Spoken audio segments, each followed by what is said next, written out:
At yun pong video po na yon para po sa hindi nakakaalam na po yung video na naganap po kahapon sa Cell Ignite. Sino po nakarating kahapon sa Cell Ignite? Yung mga hindi po nakapunta, meron pa naman next time. Ano po? At huwag niyo po papalampasin para makasama ko sa video. Hindi lang po yon para mas sambahin natin ang Panginoon ng mas matindi kaysa dati. Ano? Kamusta po kayong lahat?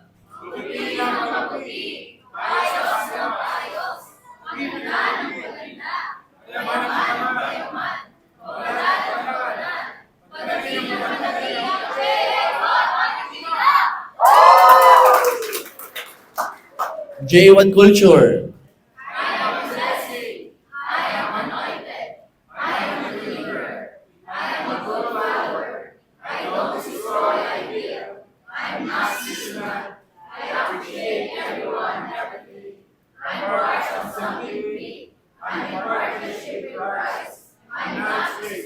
Amen. Palapakan po natin si Lord. Ayan po.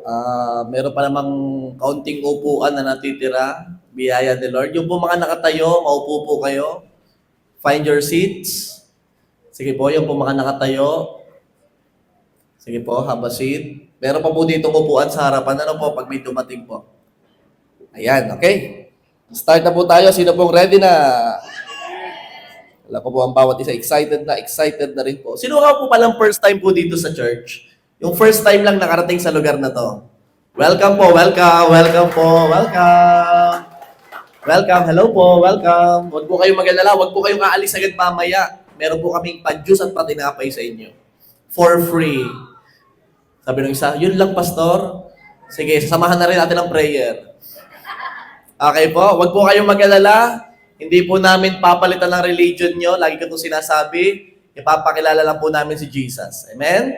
Okay, let's start. Ang title po nito ay The Hidden Idol. Ano ka po pag sinabing hidden? Nakatago. Ang idol. Sino po ditong may idol? Hoy, merong mga idol kayo, alam ko. Mga tinatagong idol. Pag sinabi pong idol, it is an idol. Pag sinabing idol, it is anything that takes God's place in your heart. Ito yung mga idol, anything na pampalit o pumalit sa pwesto ng Diyos sa puso mo. Pag sobra-sobra na po ang ibinibigay mo sa isang bagay, malamang-lamang idol na yan. Hindi lang po ang idol ay yung mga bagay na alam nating idol. Meron pa pong iba. At meron ko man si Lord. Exodus chapter 20 verse 3. You shall have no other gods before me. Yan po ang utos ni Lord. Wala ka dapat ibang Diyos maliban sa akin. Sino po dito may iba pang Diyos? Isa lang po ha. Tama ng isa. Tama ng isa. Mahirap pag madami. Isa na lang. Bakit ayaw ng Diyos ng idols? Dahil insulto sa Diyos ang ipinapalit ng tao. Mga idols na ipinapalit nila ay mga pipitsugin. Nilalang lang, ginawa lang, at hindi talaga makakatapat sa tunay na Diyos. Pero doon tayo magfo-focus ngayon sa isang idol na hindi ganong kahalata. Sino po nakakahula na kung anong idol yan? Yung hindi masyadong halata, pero idol na pala. The hidden idol. Hidden dahil hindi ito kapansin-pansin, pero idol na pala. Pumalit na pala sa pwesto ng Diyos sa puso mo nang hindi mo pa nalalaman. 2 Timothy chapter 3 verses 1 to 4. Ito, malalaman nyo na kung anong hidden idol na to. Ngunit unawain mo ito. Ano daw sabi? Unawain. Baka kasi hindi mo naunawaan. Na sa mga huling araw, tayo po ay nasa huling araw na. Malapit na po si Lord. Nagkakaroon na po ng gera. Alam niyo po ba? Ito po yung mga senyales ng end times. Malapit na po talaga ang Panginoong Yesus bumalik muli. Handa ka na ba? Sabi mo sa katabi mo, ready ka na ba? Sure? Kung kaya mag-rapture ngayon, handa ka na ba? Yung kukuhanin lahat na nananampalataya sa Panginoong Hesus ng isang kisap mata na wala lahat. Ready ka na ba? Pag ikaw ay medyo natatakot, may problema sa kaligtasan, may problema sa salvation. Pero ito daw po ang mangyayari sa mga huling araw. Darating ang mga panahon ng kapighatian, or kalungkutan. Bakit? Verse 2, sapagkat ang mga tao ay magiging maibigin sa kanilang sarili. May walang ibang maibig. Sarili na lang yan, Maibigin sa salapi. Mayayabang. Huwag kang titingin sa katabi mo. Mga mapagmalaki. Mapanlait. Naku po. Suwail sa mga magulang. Parang nangyayari na yata ito panahong ito, Meron na. Mga walang utang na loob. Nasa huling araw na nga tayo. Walang kabanalan. Walang katutubong pag-ibig. Mga walang habag. Mga mapanirang puri. Mga walang pagpipigil sa sarili, self-control. Mababangis. Mga hindi maibigin sa mabuti. Verse 4, mga taksil. Walang tinatamaan dito, di ba? Wala. Lahat nasa labas. Matitigas ang ulo. Lalong wala na ito dito. Malambot lahat. Mga palalo. Mga maibigin sa kalayawan. Sa halip na mga maibigin sa Diyos. Ang dami. Doon kaya sa nabanggit, meron ka kaya doon? O yung iba bingo? Parang na lahat, Alam niyo po, ang hidden idol na pag-uusapan natin, yung unang sinabi. Alin doon? Verse 1. Pakita nga ulit yung verse 1. Verse 2. Yan. Sapagkat ang mga tao'y magiging maibigin sa kanilang sarili. Ito ang hidden idol. Hindi halata, pero idolo. Ang scriptures ay nagbababala na sa mga huling araw ay lalabas ang mga ganitong tao na magdo-dominate ng culture. Si Paul ay naglista at ito ang una. Imagine mo, nauna pa sa salapi. Hello? Una pa sa salapi. Akala ko wala nang mauna sa salapi, pero nauna po ito. Ang tao ay magiging maibigin sa kanilang mga sarili. The hidden idol. Lovers of themselves. Self-centeredness. Selfishness. At bakit ito nasa unahan? Hindi nagkataon. Pastor, ano po yung pagiging maibigin sa sarili? Ano pong ibig sabihin yan? Sagutin natin gamit yung ikalawa. Ano po yung ikalawa? Maibigin sa salapi. Sino ditong maibigin sa salapi? Yung iba yung umiibig sa salapi? O sino ditong may salapi? At sagot kayo kahit wala. Hindi namin alam ang laman ng bulsa nyo. Sino ditong may salapi? Ay, huwag masyadong iibigin yan, ha? Nauubos yan. Nawawala yan. Huwag masyadong iibigin yan. Sinabi po dyan sa ikalawa, maibigin sa salapi. Pero ano ba sabi ng Bible about maibigin sa salapi? 1 Timothy chapter 6 verse 10. Sapagkat ang pag-ibig sa salapi, yan na. Ito yung meaning. Ay ugat ng lahat ng uri ng kasamaan. Grabe na ito. So ito yung ugat. Kung bakit ang dami-daming kasamaan, pag-ibig sa salapi. Ang daming nang nag-away dahil sa pira. Ang dami nang nasirang relasyon dahil sa pera. Sobrang ibigin ito. Ano sabi pa dito? Na ang ilan nagnasa rito ay napalayo sa pananampalataya. Lumayo kay Lord. At tinusok ang kanilang mga sarili ng maraming kalungkutan. Kung gusto mong makaranas ng maraming kalungkutan, umibig ka sa salapi. Maraming kalungkutan. Tutusukin ka. Ang term na ginamit, tutusukin. ng maraming kalungkutan. So love of money is the root of all evil. Hindi money ha. Hindi money is the root of all evil. Hindi masama ang pera. Ang masama ay pag-ibig sa pera. Okay? Dapat maliwanag po ito. Hindi masama ang pera. Gusto ko nga marami kayong pera. Kailangan natin yan para marami makakilala sa Panginoon. Pero ang pag-ibig sa pera, yan ang root of all evil. At anong resulta? Napalayo sa pananampalataya, tinusok ang kanilang sarili ng napakaraming kalungkutan. Grabe!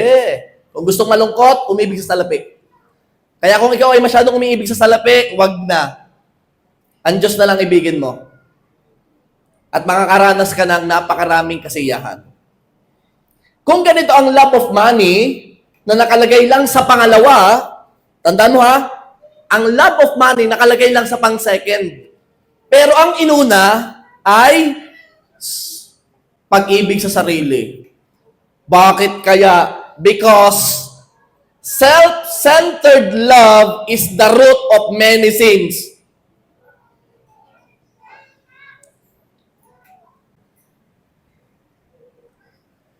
Ito na ang ugat ng napakaraming kasalanan. Nabanggit ko kanina, di ba? Pagbasa ko pa lang nung maibigin sa sarili, nakita nyo? Pagdating sa verse 3, verse 4, ang daming kasalanan. Totoo po yan.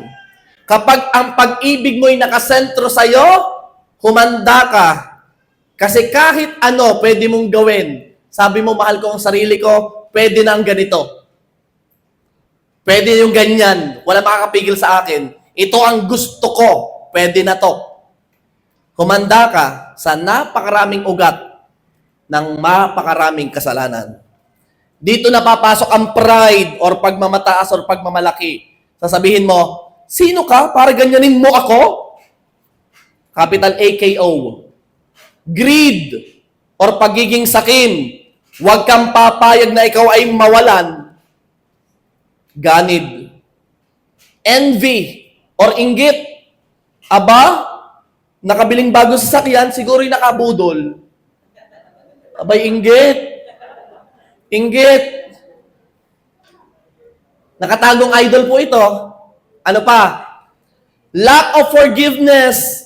Hindi kita mapapatawad dahil sa ginawa mo sa akin. O, kita mo na?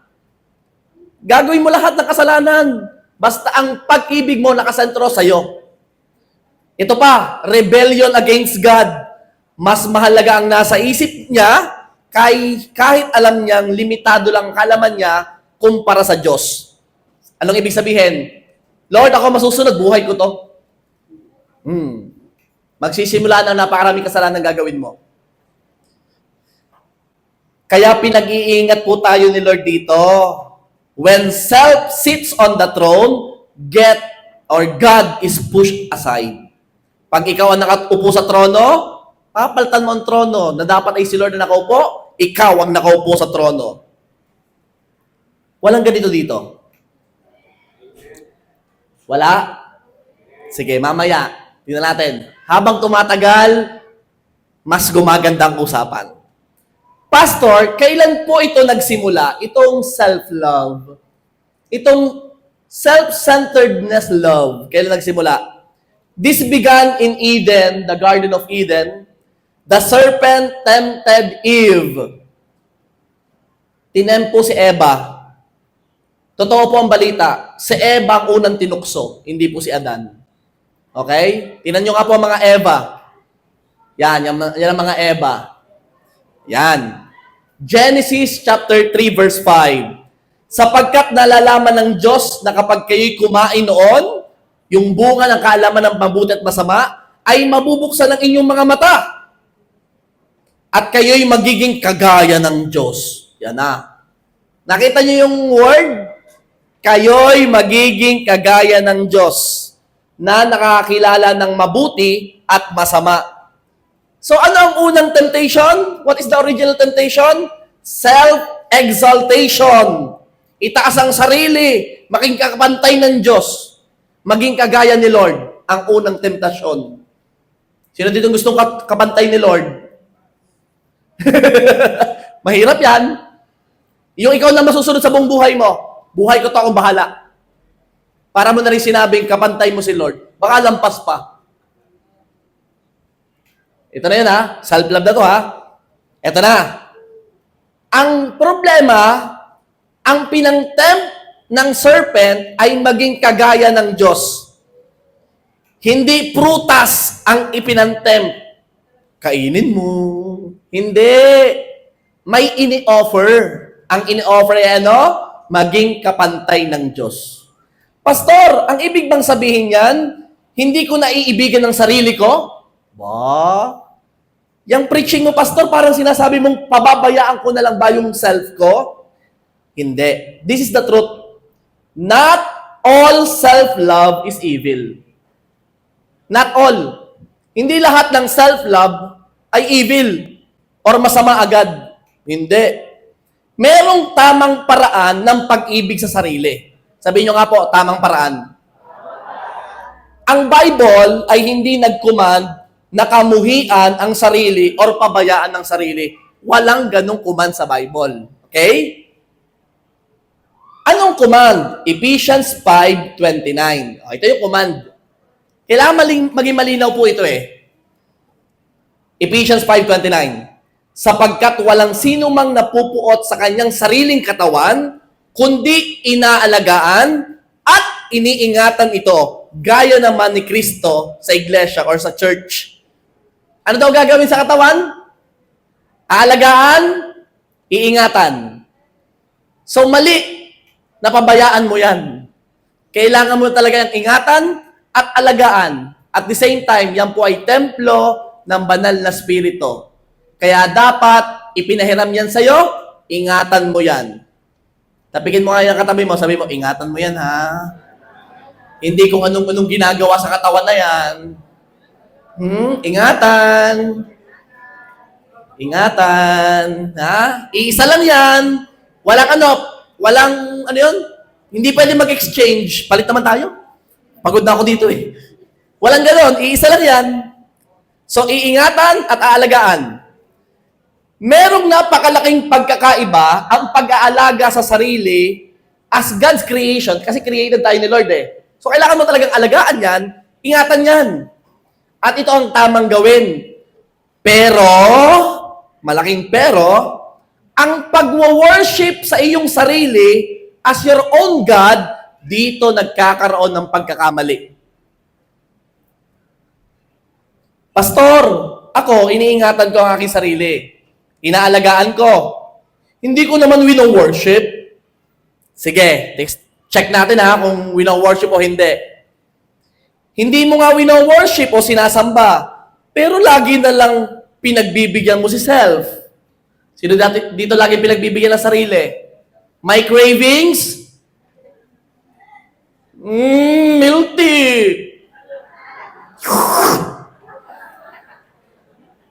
Hindi ba parang Diyos yan? Lahat ng gusto niya nasunod? Parang sinasamba mo na rin yan. Kasi pinagbibigyan mo lagi. Ito pa, kung hindi talaga siya ang Diyos, bakit siya lagi ang sinusunod mo? Hindi si Lord. Pag tinamad, hindi a-attend. Sino nasunod? Si self. Hindi si Lord. Kita mo na? Pag tinamad, wag na lang. Pag sinipag, sige. Hindi ganun eh. Kasi ang nasunod doon, si self. Pero hindi nasunod si Lord. Sobrang concern ka sa sarili mo. Kahit nakaka-apekto na sa ibang tao, hindi ba nakatagong pagsamba ito? Hindi ba nakatagong idol ito na ikaw lagi ang nasusunod? Kagustuhan mo lagi ang pinagbibigyan? Nagpapanggap na Diyos ang sarili mo. Bakit? Ikaw lagi ang nasusunod. Nakatago talaga, hindi mo lang halata. Lalalim tayo. Proper self-love says, I belong to God. Ito, tamang self-love. I belong to God. My body is His temple. My life has purpose. Aalagaan ko to, iingatan ko to. Okay, good. Very good. This is improper self-love. Improper. I belong to myself. Katawan ko ito, ako ang masusunod. Sarili ko ito, ako lang mahalaga. Bahala na kayo. Improper self-love. Kaya po ang Greek word po ng self-love ay pilautia. Sabi niyo nga ba, pilautia? Pilautia or pilautia. Okay? It is loving yourself more than God, more than truth, and more than others. Tapatan na. Sino nga amin dito? Mas mahal mo talaga sarili mo kaysa iba. Uy, hindi na amin. Nasa church na eh. Saka pa amin. Di ba? May mga pagkakataon talaga, pinipili mo yung sarili mo lagi. Mas imahalaga yan. Ito ang mga linyahan ng may pilautia or self-love or improper self-love. Sabi ng iba, follow your heart. Sino nagsabi sa'yo? Ang sabi ng Bible, follow Christ. Anong follow your heart? Papaluin kita. Hindi yan biblical. Anong follow your heart? Ang heart niya ay deceiving. Ba't mo susundin yan? Ito pa, may maling self-love. Put yourself first. Ang tama, God first. Anong put yourself first? Yung iba, ito, sinabi mo na to, you deserve it. Deserve ko to. Sinasabi na nito. Oh, kita nyo na, tumatawa kayo. Hindi ba ang tama ay God deserves it? Ito pa. Ito, nasabi mo na rin to. Love yourself. Tapatan na, amin na. Sino nagsabi ng love yourself? Hello, it is not biblical. Ang sabi nga kanina, mag-ingat kayo sa mga huling panahon. Ang mga tao magiging maibigay sa kanilang sarili. Ito na yon, nagiging maibigan na. Love yourself instead of love others. Ito pa, gawin mo lahat na magpapasaya sa'yo. Sa'yo. May echo pa yon. Instead, gawin mo ang lahat ng mapapangiti si Lord sa buhay mo. Anong gawin lahat na magpapasaya sa'yo? Tatandaan mo, wala sa mundong ito ang tunay na magpapasaya sa'yo. Walang makaka-complete, walang makakapuno, hindi ka makakontento sa mundong ito. Walang nilalang sa mundong ito makakompleto sa'yo. Wala kahit yung asawa mo. Si Lord lang ang makakapuno sa'yo. Kaya tama ng paghahabol ng pag-ibig sa iba. At sasabihin mo pag hindi na ibalik, love yourself, love yourself. Wala, hindi yan biblical. Ito, sino na pagsabi na rito? Sa pagkakataong ito, sarili ko na muna ang pipiliin ko. Anong sarili ka muna pipiliin? Again, kasasabi lang kanina, pag pinili mo ang sarili mo, humanda ka sa sunod-sunod na kalungkutan at kasalanan. Bakit? Sige, bigyan ko example. O, sino dito, sabi mo, piliin mo naman ang sarili mo sa pagkakataong ito. Ano ginawa mo? Hindi mo pinatawad yung nagkamali sa'yo. Nagkasala ka na naman. O, piliin mo naman ang sarili mo. Magpapakasaya ako kahit anong mangyari. O, anong ginawa mo? Nagdroga ka. Hay, walang problema. Sino nagsabi sa'yo? Kasi nga, ang self-love ay magiging ugat ng iba pang kasalanan at marami pang kasalanan. Kaya kung kayo nagsasabing, love yourself, humanda ka, papanoorin ko na lang ang sunod-sunod mong kasalanan na gagawin. Humanda ka. Sa pagkakataong ito, sarili ko na muna ang pipiliin ko. Sinong nagsabi sa'yo na kapag inuna mo ang sarili mo, ilalayo ka niyan sa Diyos at dadaling ka niyan sa kalungkutan? Hindi ka design para sa iyong sarili. Nung nakita nga ni Lord si Adan, ano sabi kay Adan? Hindi mainam sa'yo ang nag-iisa. Igagawa kita ng kaparehang nababagay sa'yo. Naroon ako eh. Ganun yung pagkakasabi. Anong ibig sabihin? Kung effective ang self-love, dapat hindi na lang gumawa si Lord ng iba pang kasama. Kay Adan pa lang okay na. Mahalin mo Adan ang sarili mo. Okay na yan. Di ba? Kaya ang utos ni Lord, love God and love people. Hindi love yourself. Walang ganon. Sabihin mo sa katabi mo, huwag masyadong malang sarili ha. Konti lang. Ayos na yung inaalagaan at iniingatan. Okay na yung dalawang yon. Yung lampas doon, wag na. Wag na. Okay. Pag-usapan natin yung mga biblical, ha? Tungkol sa ating sarili para magandang foundation. The scripture says something very different. Napakalayo sinasabi ng mundo. Very different. Number one pa lang. Pwede na. Ang sabi ng Bible ay ito, deny yourself. Anong love yourself? Ang sabi nga ng Bible, deny yourself. Deny. Alam niyo po ba yung deny? Halimbawa, pumunta ka ng abroad, Thailand, halimbawa lang. Tapos merong immigration. Tapos hindi ka pinatuloy.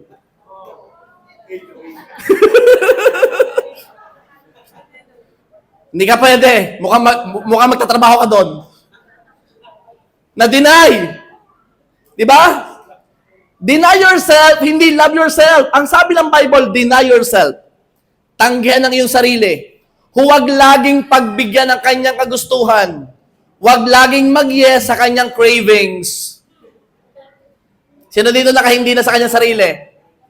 Gustong gusto ko talaga ng nilagang baboy na punong-puno ng taba.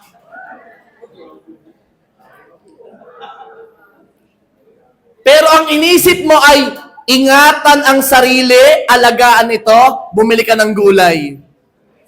Nang walang baboy. Bumili ka ng isda. Kasi iingatan at aalagaan mo ang iyong sarili. Hindi pinagbigyan ang cravings. Deny yourself. Hirap yan. Luke 9:23. O, ito na. May verse. Then he said to them all, if anyone would come after me, he must deny himself and take up his cross daily and follow me. Ang sabi nga nila, hindi lang i-deny eh. Magbuhat ka daw ng cross. Araw-araw. And follow me. Oh. May sinabi bang love yourself? Self-love? Self-centeredness love? Wala. Walang ganon. At kung gusto mong subukan ng self-love, huwag kang babalik sa akin na naiyak. Ayan, pasok po kayo. I-give up mo ang iyong own desires.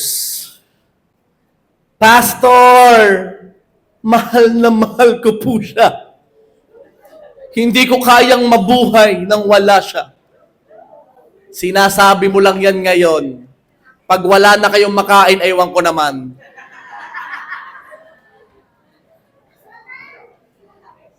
Deny yourself. Dito magkakaroon ng self-discipline. Sabi nyo nga po, self-discipline. At ang disiplina ay makakabuti sa'yo. Ha? Sino dito mga nanay, mga magulang, taas na kamay. Halata na rin naman. Mga nanay, mga magulang. Alam nyo kung bakit yun ay paulit-ulit na nagsasabi? Kasi ayaw kanyang mapahamak. Ayaw kanyang magkamali ng desisyon. Ayaw kanyang magkamali ng pili. Kaya yan ay paulit na nagsasabi sa'yo.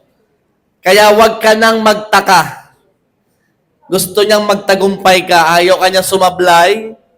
Kaya mga kabataan, sino dito mga kabataan? Taas ang kamay. Alam kong, parang nagtas din lahat no? Sa JA1 Marikina, ang kabataan ko ay 60 pababa. Sino po dito kabataan? Yan! Kasi pabata ng pabata. Ano? May sasabihin ako sa inyo ha. Bata ka pa lang, huwag mo laging pagbigyan ng gusto mo. Yung iba dito, bata pa lang, ayoko nga ng Android, iPhone nga, iPhone, Apple. Apple.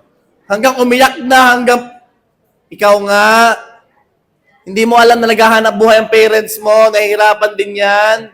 Tapos napabili mo pa, Apple. Bigyan kita ng sangkis eh. Ano? Mga bata, habang bata pa, magkaroon ng self-discipline. Deny yourself. Mahalaga po yan. Tuloy tayo. Deny yourself, ibig sabihin, ay pagsasabi ng no. Sabi niyo no. Sa iyong sinful nature. No to your pride. No to your fleshly desires. Pag alam na mali, mag-no. Mga kabataan, sigarilyo hindi maubos.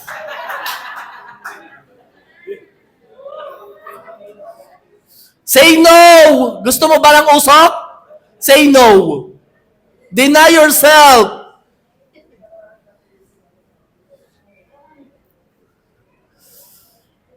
Pare, isa-shot lang.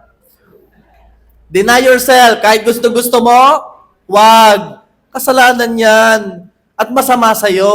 Kau naman. Oh, mga bata nagsasabi ng bad words.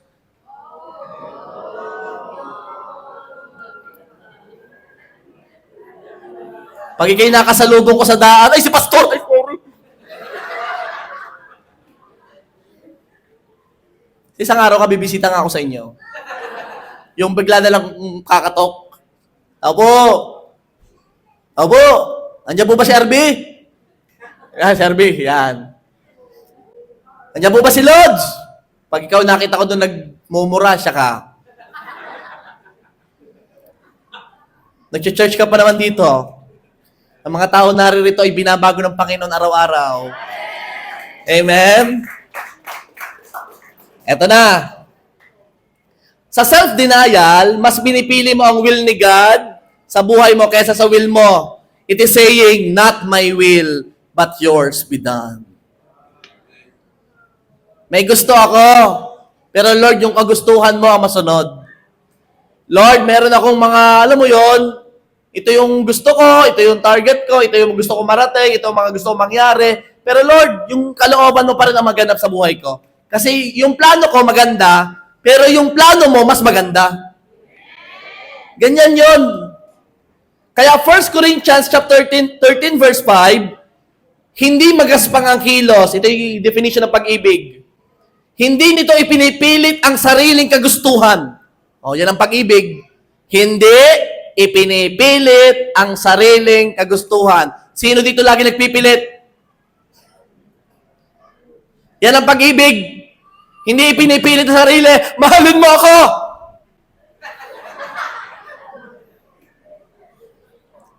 Hindi mo kailangang ipilit ang sarili mo dahil may isang Diyos na nagmahal sa iyo ng tapat. Ito ang pag-ibig, hindi ipinipilit ang sarili kagustuhan. At saka bakit ba natin ipipilit ang sarili natin kagustuhan sa isang Diyos na may alam ng lahat? Ipipilit mo yung iyo. Alam mo namang alam ni Lord lahat. Para kang nagpipilit sa may-ari ng lahat. Hindi ko makita ang logic. Tayo ay marunong pa sa Diyos para ipilit ang isang bagay na limitado lang tayong isipin. Another thing, kung ang laging nasusunod ay ang nararamdaman natin, sino dito yung may mga emotionally medyo, alam mo sa sarili mong lagi kang inaatake dyan. Yung lagi mong ine-entertain yung emotions. Nasaktan ka! Nasaktan ang damdamin mo! Inapi ka! Yan, sino yung may mga dyan?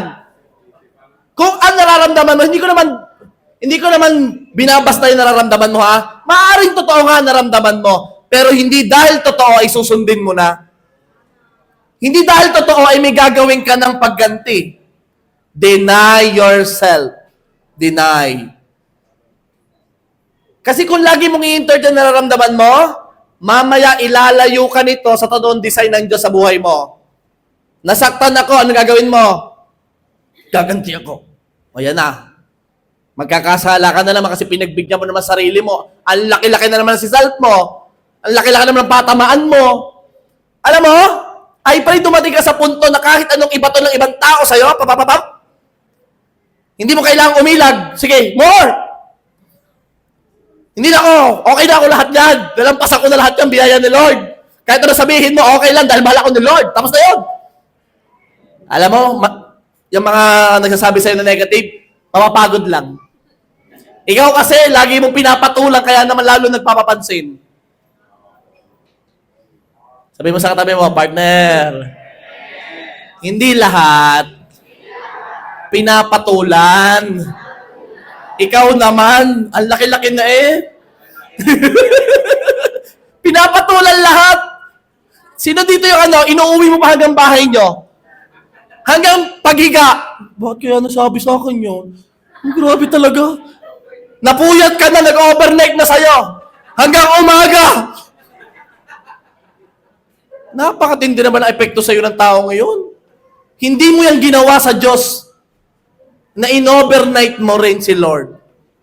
Napakatindi naman na yan. Kaya kapatid, kapag nasaktan, ibigay kay Lord lahat. Kapag nasaktan ka, hindi ka gaganti. Ang sabi ni Lord sa kanya ang paghihiganti. So, ibigay kay Lord.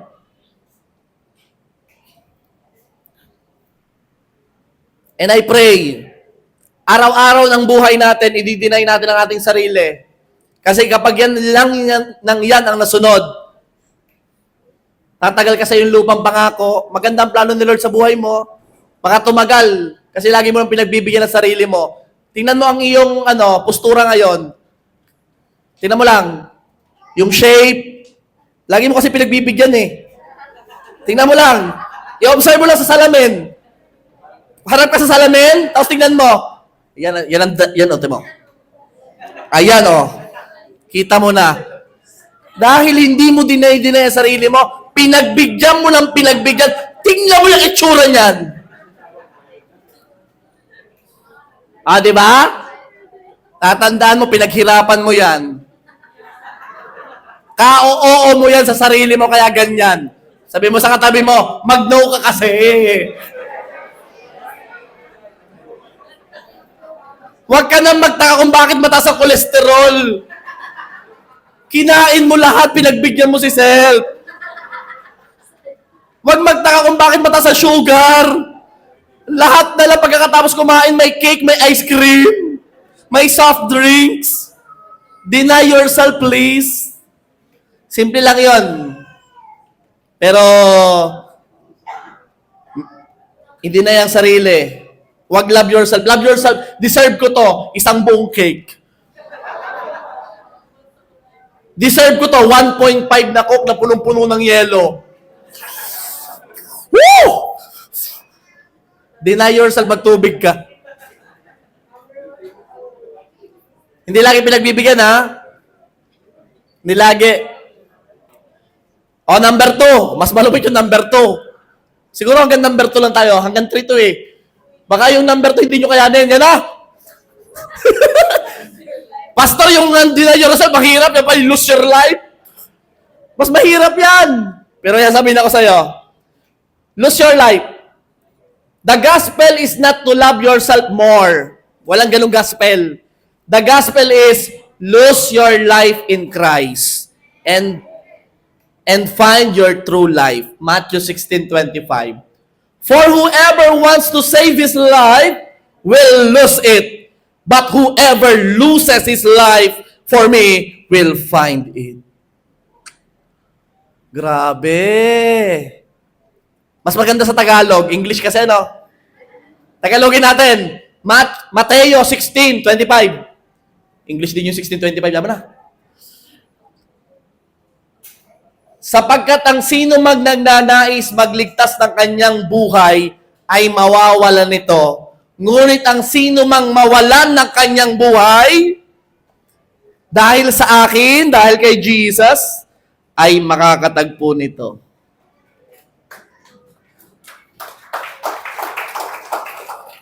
Kaya hindi mo pa natatagpuan ng tunay na buhay, hindi mo pa nilulus ang iyong buhay. Kung gusto mong matagpuan ang buhay na design ni Lord sa'yo, simula ngayon, mag-lose your life ka na. Mawalan ng kanyang buhay means si Lord na talaga ang masunod, hindi na ikaw. Si Lord nang mag-direct ng iyong mga lakad, hindi na ikaw. Gusto mo bang matagpuan ang tunay na kahulugan ng buhay? Then, hayaan mong mawala ito sa'yo at si Lord ang masunod. Hindi natin maaalis ang katotohanan na maganda ang plano ng Diyos kaysa plano mo. Alam ko maganda ang plano mo, pero hindi tatapat sa ganda ng plano ni Lord sa buhay mo. Lose your life.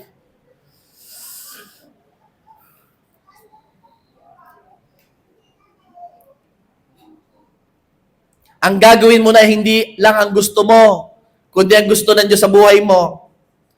Tingnan natin ang sinabi ni Paul dito. Talaga ako ina-amaze dito kay Paul eh. Nata-challenge ako kay Paul. Ma-challenge din sana kayo. Tignan nyo ha. Galatians 2:20. Ako'y ipinakong kasama ni Kristo. At hindi na ako ang nabubuhay. Ayan na, yan ang lose your life. Ano sabi niya? Hindi na ako ang nabubuhay, kundi si Kristo ang nabubuhay sa akin. At ang buhay na ikinabubuhay ko ngayon, sa laman, sa flesh, ay ikinabubuhay ko sa pamamagitan ng pananampalataya sa anak ng Diyos, kay Jesus, na sa akin ay nagmahal at nagbigay ng kanyang sarili dahil sa akin. Imagine, hindi na ako nabubuhay para sa sarili ko, para kay Lord na ako. Kasi at the end of the day, sa kanya, kay Lord din naman babalik. Kung tinanggap mo ang Panginoong Yesus. Amen?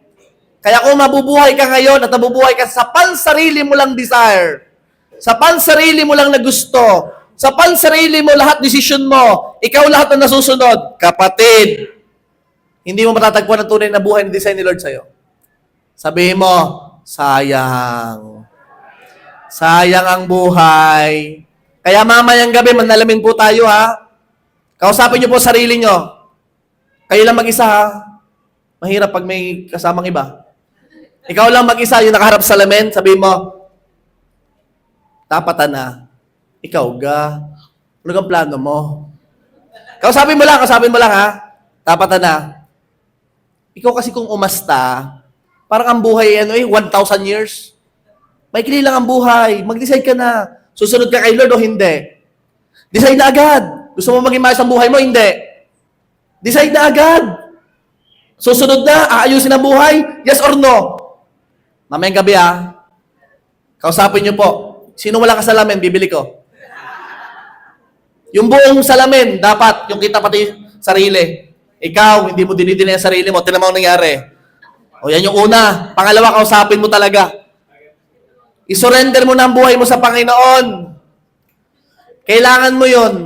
At para sa'yo yon. Tingnan niyo po dito yung mga tao na nag-surrender ng buhay nila sa Panginoon. Tingnan mo ang buhay nila ngayon. Ang buhay hindi lang nila ha, kasama ang buhay ng pamilya nila. Tingnan mo na lang. Paganda ng paganda. Paayos ng paayos. Lahat na nag-surrender ng buhay kay Lord, papugi ng papugi. Pabata ng pabata. Paganda ng paganda. Hindi lang yon. Payaman ng payaman. Tingnan mo kaya katabi mo, mukhang nagsuko na ba? Mukhang hindi pa all out, hindi pa nagsusuko. Kailangan magsuko yan. At pabanal ng pabanal by God's grace. Amen? Lose your life. Pastor, kahirap nung lose your life.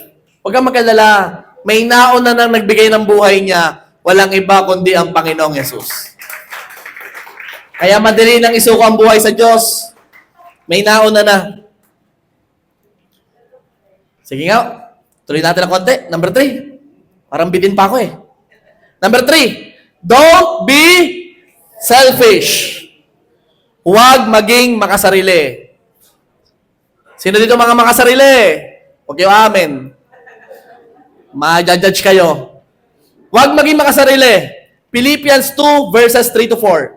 Don't be selfish. Don't try to impress others. Be humble, thinking of others as better than yourselves. Verse 4. Don't look out only for your own interests, but take an interest in others too. Ito ang sinasabi ng makasarili. Paano ang akin?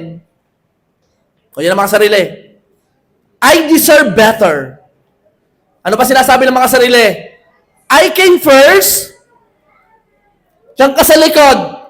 Nako. Matagal na ako dito. Sino siya? Mga makasarili yan. Paano ang akin? Yan, makasarili yan. Ito naman ang sinasabi na nagmamahal. Kanino ako maglilingkod?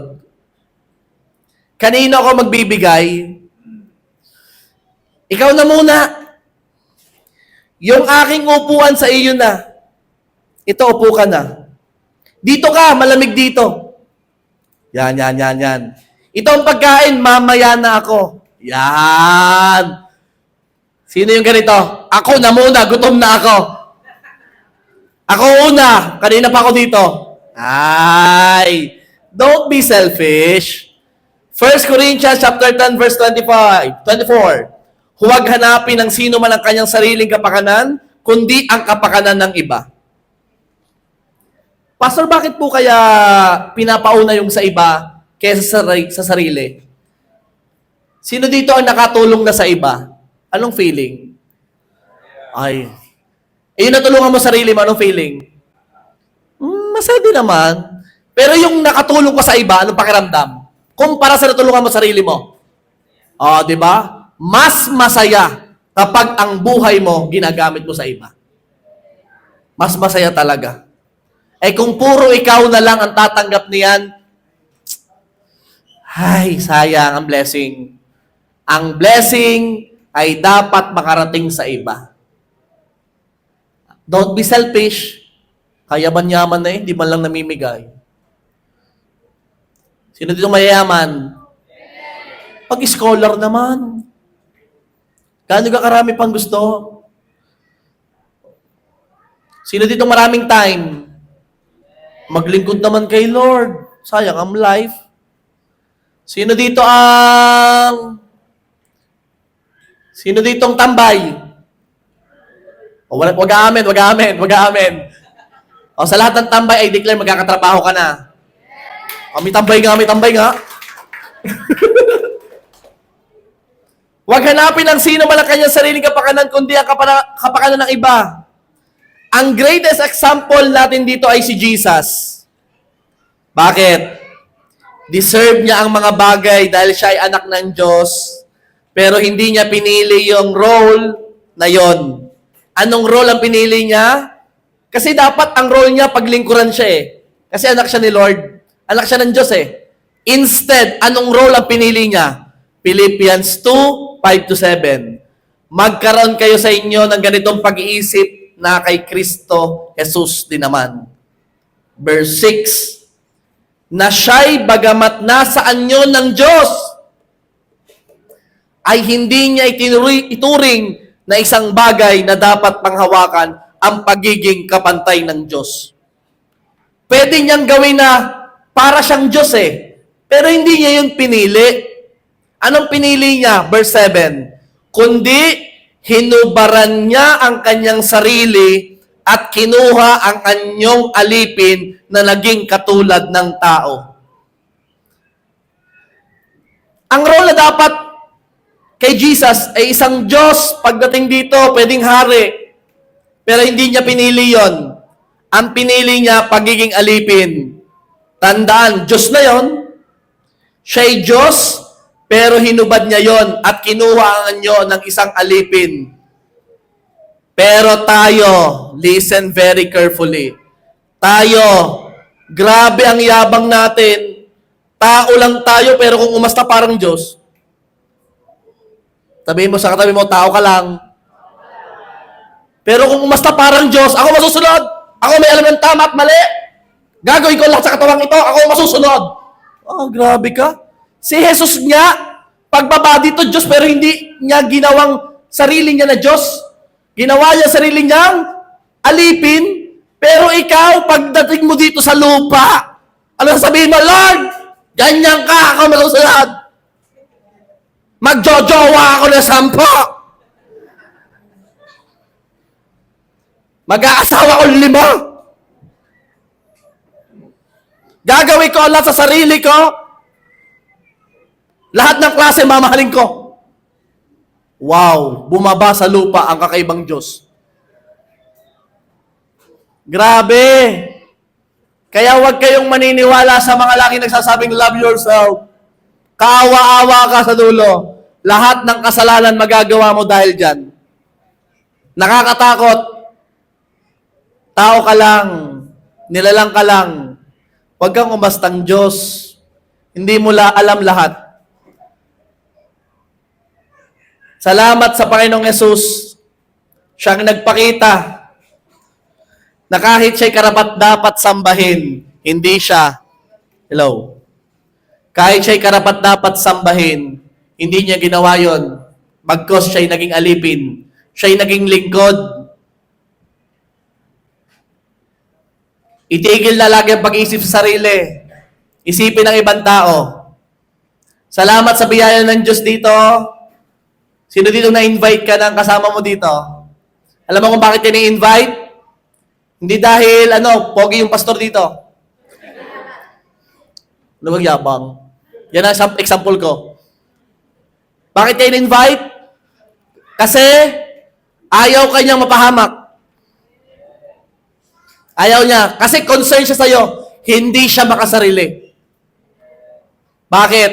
Kasi gusto niya pagdating ng panahon, kasama ka sa walang hanggan, sa kalangitan. Kasi napakahirap maunawaan itong ini-explain namin dito. Sa unang explanation, hindi pa rin maunawaan. Napakasimple ng salvation. Akala ng iba, religion. Pag ako kasabi nito, langit ako. Sino sabi sa'yo? Walang ganun. Pag ako mabait, langit ako. Hindi. Ang problema kasi kasalanan. Yung mga yan hindi makasarili. Bakit? Iniisip ka nila. Kasi kung kami makasarili lahat dito, malamang ka tayo, langit na tayo, tayo na lang. Kung ayaw na mga yan, bahala na sila. Hindi ganun ang thinking eh. Hindi ganun ang thinking. Ang thinking ay ganito. May nalaman ako. Napaka-importante. Magliligtas sa mga tao na sa halip na impyerno, pupunta siyang langit pag nalaman ito. Bakit hindi ko i-share? Bakit hindi ko i-inform? Bakit hindi ko ipapaalam sa mga mahal ko sa buhay? Bakit hindi? Ang buhay maikli lang. Kailangan kong i-inform ito sa kanila. Kailangan nila itong maunawaan. Kailangan mahalin nila sarili nila. At the same time, kung mahal talaga nila sarili nila, iintindihin nila na may isang Jesus na namatay sa krus. At si Jesus ang magliligtas sa kanya. Hindi masama ang pagmamahal sa sarili. Pero ang masama ay yun lang ginagawa mo. Ganito na lang ako. Mahaba pa. Siguro pwede pa to next Sunday. Tapusin ko na lang dito. Pastor, ganyan po ako. Masyadong makasarili. Sarili ko lang iniisip ko. Napaka-defensive ko nga minsan. Ako lagi nasusunod. Self-love. Focus masyado sa sarili. Focus din ako sa sasabihin ng iba sa akin. O sinong ganito? Galit ka ba kapag nailagay ka sa likod kahit panguna ka? Masyadong matindi ang sarili mo dyan. Ano ang mga sign na ikaw ay self-centered? Madali ka bang ma-offend? Hello? Madali ka bang ma-offend? Ayaw mo ba ng correction? Yan na. Ito na naging resulta ng self-love. O, sige. Takbo ka, sige. Ikot lang. Nahirapan ka bang mag-sorry? Yung mga nahirapan mag-sorry, malaki ang self. Agad mo bang ipinagtatanggol ang sarili mo kapag ordinary-depend ang sarili mo sa iba? Ayan, nakuha na, nahuli na. Hindi ka man lang ba nagte-thank you?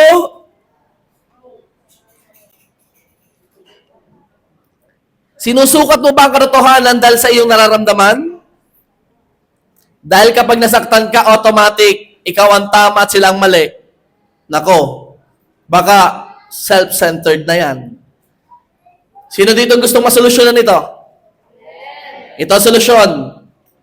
Hindi ang solusyon ay pagkamuhi ha, sarili. Ito ang solusyon. The cure for selfishness is Christ-centered love. Loving God and loving others as ourselves. Kung gusto mong gumaling sa pagiging makasarili, sa self-love na yan, sa puro sarili, ito ang gawin mo. Magkaroon ka ng Christ-centered love. Loving God and loving others.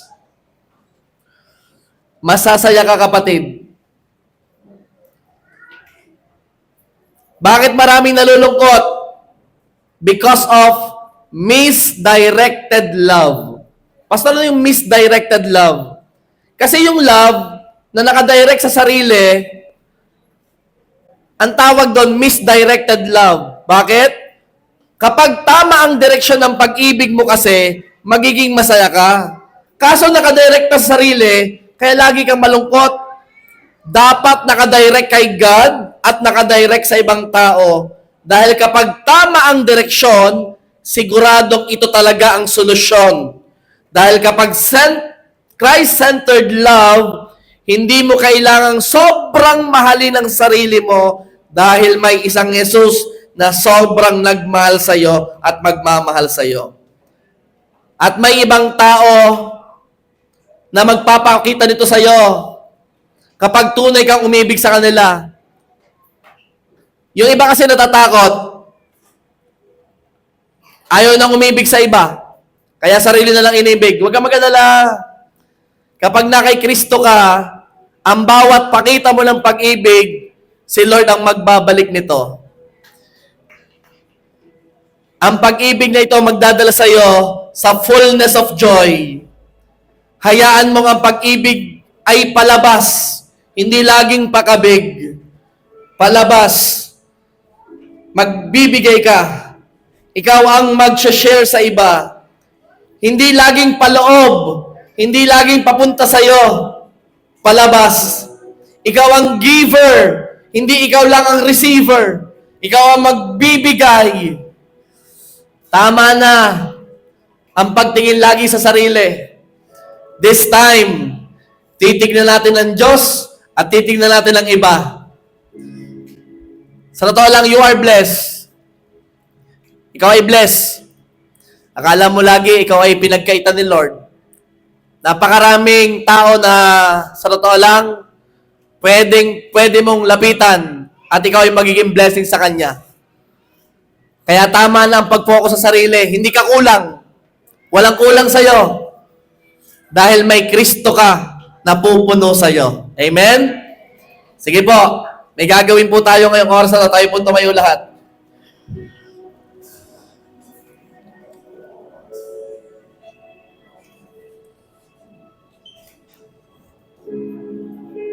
Praise God.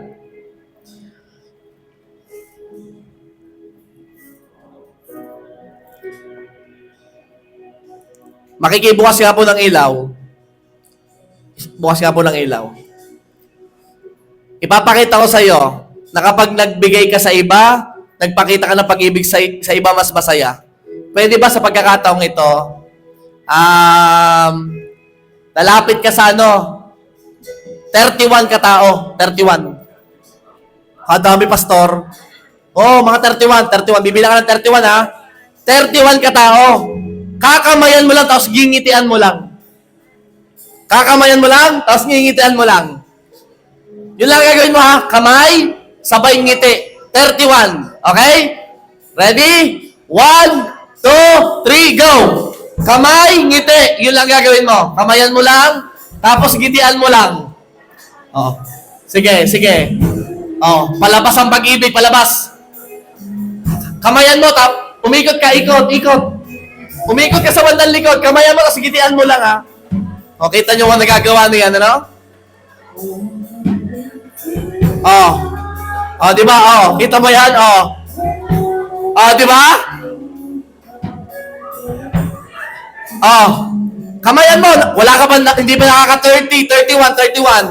31. Nakaka-12 ka pa lang, nakaka-12 ka pa lang. Sige, kamayan mo. Tapos gigitian mo siya. Kamayan mo, tapos gigitian mo. Oh, di ba? Oh, kita mo. Di ba? Kita mo yan. Di ba? Di ba, di ba, di ba?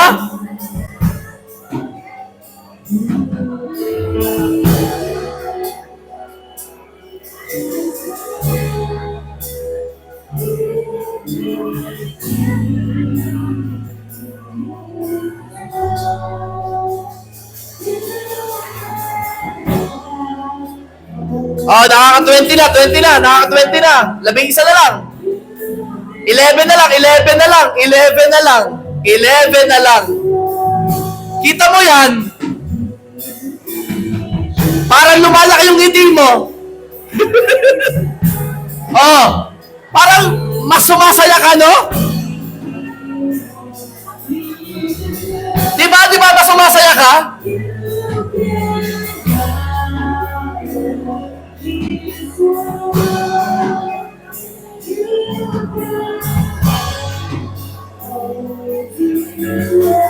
Yun, oh! Oh, 29 na, 29. Dalawa na lang, dalawa na lang. Oh, dalawa na lang. Oh, dalawa na lang, ha? Oh. Iba talaga pag nagmahal ka sa iba, mas masaya. Di ba, di ba, di ba? Anong pakiramdam? Alam mo yun? Kaya tama si Lord. Love others. Love others. Mas magiging masaya ka pag minahal mo ang iba. Amen? Kita nyo yung katabi mo. Mukhang buhay na buhay ang kanyang mukha ngayon. Ito, mukhang masayang-masaya. May namit na ibang tao. Namit si Eva. Nakamit si Adan ng Eva. Ito palang Eva, may iba palang tao. Ano? Di ba mas masaya? Amen? At sa pagkakataong ito, may kakaiba kang, hindi mo kailangang ibigin ang sarili mo. Dahil iibigin ka ng Diyos sa oras na ito. Ipaparamdam ng Diyos ang matinding pag-ibig niya sa'yo. At itong pag-ibig na to ay sapat at pupuno sa'yo. Humanda ka! Sige!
I don't need anything else. You are my one thing. You are my one thing. I want it. I don't need anything else. You are my one thing. You are my one thing. I want it. I don't need anything else. You are my one thing. You are my one thing. I want it. I don't need anything else. You are my one thing. I don't want it. I don't need anything else.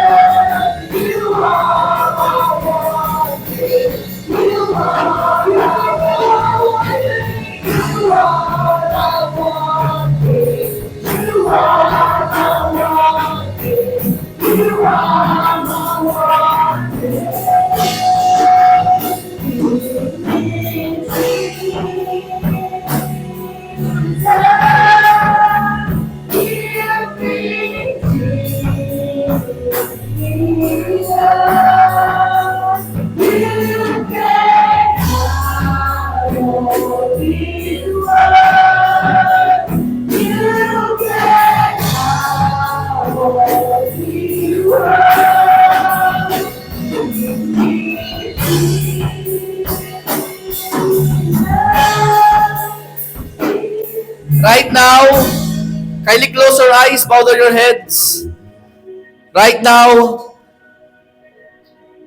kung ang ramdam mo ay walang nagmamahal sa'yo, kung ang ramdam mo ay walang nagbabalik ng pag-ibig na binigay mo, kung ang ramdam mo sa pagkakataong ito, yung ibinibigay mong pag-ibig sa iba ay hindi ibinabalik sa'yo, meron ako sasabihin sa'yo, ang pag-ibig ng Diyos, sobra kanyang minahal. Ipinadala niya ang nag-iisa niyang anak para mamatay alang-alang sa iyong kasalanan. Merong isang Diyos na nagmahal sa iyo ng sobra at ipaparamdam niya ngayon ang matinding pag-ibig niya sa iyo. Hindi mo kailangang hanapin ang pag-ibig niya sa tao dahil may isang Diyos na nag-o-offer ng mas matinding pag-ibig. Pag-ibig na walang kondisyon. Pag-ibig na walang limitasyon. Pag-ibig na walang katulad. Pag-ibig na wala sa mundong ito. Walang iba kundi ang pag-ibig ni Lord sa iyo personally. Kaya humanda ka habang inaawit ang kantang ito. Pupunuin ka ng Diyos.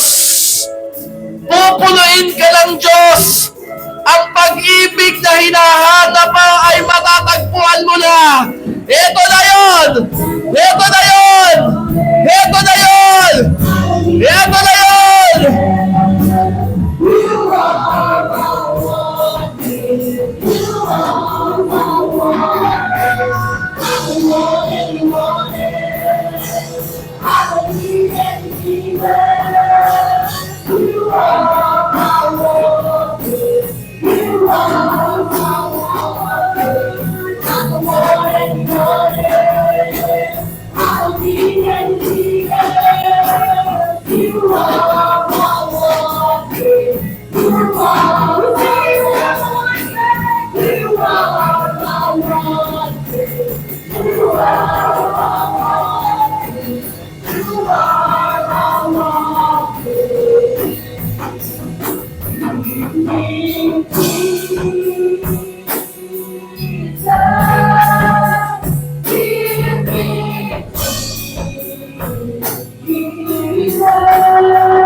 Father God in heaven, Lord, biyayaan niyo po kami na bedinay namin ang aming mga sarili. Malus namin ang buhay namin alang-alang sa iyo, Panginoon. And I pray, God, na ngayong oras na to, Lord God, hayaan mo na hindi kami maging makasarili. Lord, mas isipin namin ang ibang tao. Mas mahalin ka namin, Lord God. At Lord, huwag naming habulin ang pag-ibig sa ibang tao, kundi habulin namin ang pag-ibig na ino-offer mo. Lord God, marami pong salamat dahil ang pag-ibig mo ay sapat sa amin. Thank you, Lord. And I pray, God, lahat ng taong naririto, Lord God, araw-araw na kanilang buhay ay magkakaroon ng matinding joy. Dahil alam nila kung kanino nila iaari ang kanilang pag-ibig. Walang iba kundi sa iyo at sa ibang tao, Lord God. Lord, maraming pong salamat. In Jesus' name, Amen. Palakpakan po natin si Lord.